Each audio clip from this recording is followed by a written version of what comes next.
सुंदरकांड केवल एक कहानी नहीं, बल्कि भक्ति, साहस, बुद्धिमानी और विश्वास का अद्भुत उदाहरण है। इस कांड में सबसे अधिक महिमा हनुमान जी की बताई गई है। इसे पढ़ने और सुनने से मन में साहस और सकारात्मकता आती है। जब सीता माता को रावण हरकर लंका ले जाता है, तब राम और लक्ष्मण बहुत दुखी होते हैं। वानर सेना चारों दिशाओं में सीता माता की खोज के लिए भेजी जाती है। हनुमान जी, अंगद, जाम्बवान और अन्य वानर दक्षिण दिशा में जाते हैं। कई दिनों तक खोजने के बाद वे समुद्र किनारे पहुंचते हैं। वहां सब निराश हो जाते हैं, क्योंकि सामने विशाल समुद्र होता है और किसी में इतनी शक्ति नहीं होती कि उसे पार कर सके। तब वृद्ध और ज्ञानी जाम्बुवान हनुमान जी को उनकी भूली हुई शक्तियां याद दिलाते हैं।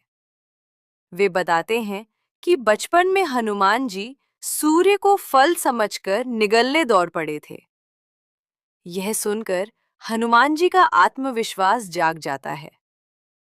हनुमान जी पर्वत पर चढ़कर श्री राम का स्मरण करते हैं। फिर वे अपना शरीर पर्वत जितना विशाल बना लेते हैं। वे इतनी जोर से छलांग लगाते हैं कि पर्वत हिलने लगता है, पेड़ उखड़ जाते हैं और समुद्र में बड़ी लहरें उठती। ये दृश्य बताता है कि जब इंसान अपने भीतर की शक्ति पहचान लेता है, तब कोई काम असंभव नहीं रहता। समुद्र देवता हनुमान जी की सहायता के लिए मेनका पर्वत को ऊपर भेजते हैं, ताकि हनुमान जी कुछ देर विश्राम कर सकें। लेकिन हनुमान जी विनम्रता से कहते हैं, जब तक राम का कार्य पूरा नहीं होगा, मुझे विश्राम नहीं चाहिए। वे पर्वत को स्पर्श करके आगे बढ़ जाते हैं। ये घटना कर्तव्य निष्ठा और समर्पण का प्रतीक है।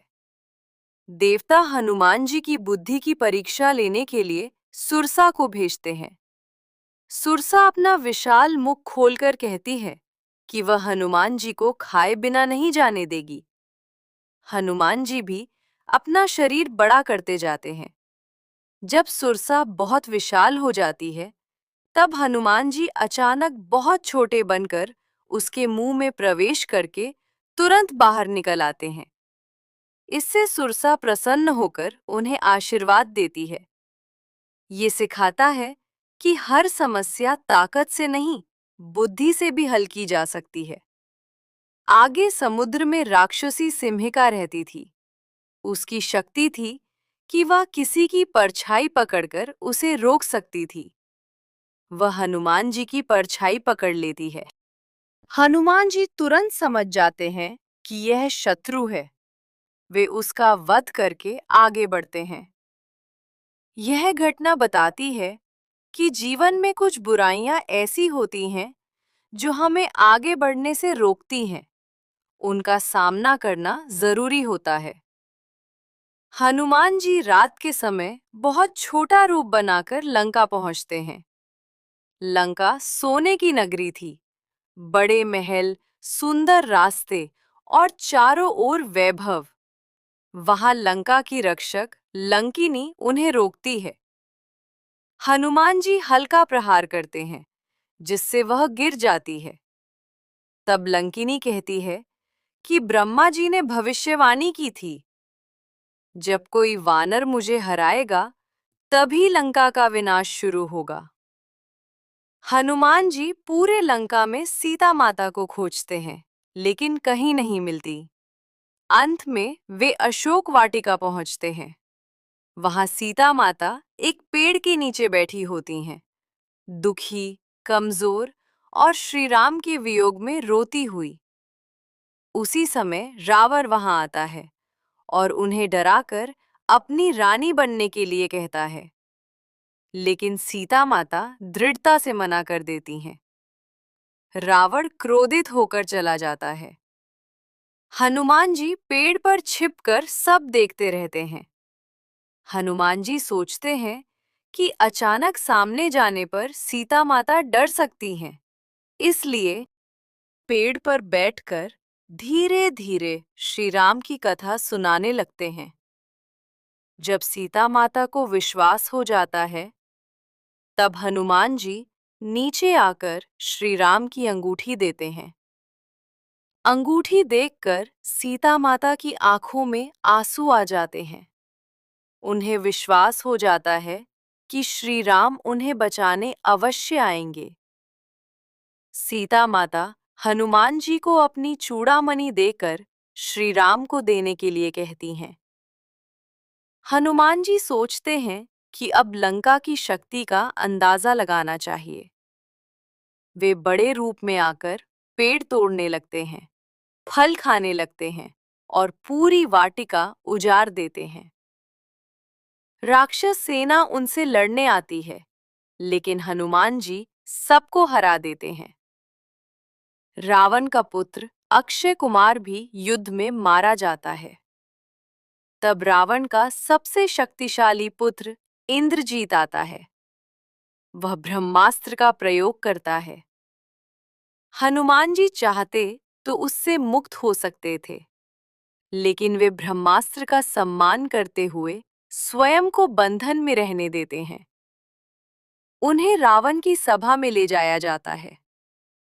रावण अपने सिंहासन पर घमंड से बैठा होता है। हनुमान जी बिना डरे उसे समझाते हैं, सीता माता को श्री राम को लौटा दो, नहीं तो लंका का विनाश निश्चित है। लेकिन रावण अहंकार में उनकी बात नहीं मानता। वह क्रोधित होकर हनुमान जी की पूंछ में आग लगाने का आदेश देता है। राक्षस हनुमान जी की पूंछ पर कपड़े और तेल बांधते जाते हैं। हनुमान जी अपनी पूंछ लगातार लंबी करते जाते हैं। जब आग लगाई जाती है, तब हनुमान जी छोटे बंधन तोड़कर विशाल रूप धारण कर लेते हैं। वे पूरी लंका में कूद कूद कर आग लगा देते हैं। महल, भवन और सोने की नगरी जलने लगती है। चारों ओर हाहाकार मच जाता है।